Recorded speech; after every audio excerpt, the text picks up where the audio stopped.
Nasabat sa isang operasyon ng pulisya sa Novaliches, Quezon City ang aabot sa 100 milyong pisong halaga ng shabu. Hindi naman nasakote ang tulak daw ng droga dahil natunugan nito ang operasyon ng mga pulis. Makibalita tayo kay Dante Perelio.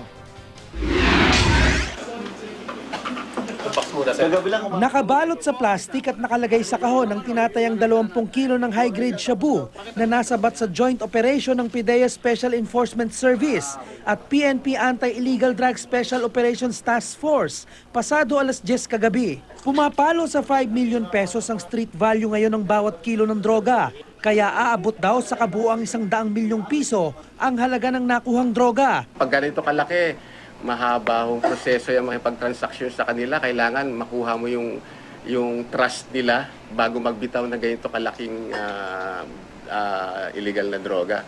Kung siyempre yung mga sindikato, medyo trusted na nila yung katransaksyon nila para magbigay ng ganitong kalaking ayun, at least nahuli natin sila.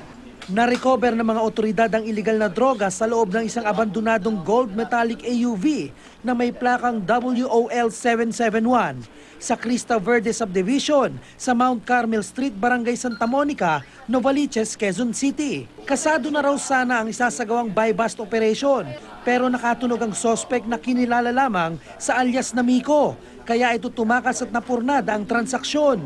Isa sa ilalim ngayon sa investigasyon ng sasakyang naiwan ng sospek kung saan nakuha ang kontrabando. Titingnan pa natin kung ano ang malay mo hindi sa kanya nakapangalan. Minsan, di ba, usually hindi na sa kapangalan ng ang mga vehicle, open deed ang sale, usually ganun ang nangyayari. Pero bago lang ito WOL 77. Tingnan natin kung sino po ang may-ari at from there alamin natin kung mayroong siyang connection dito sa operasyong ito.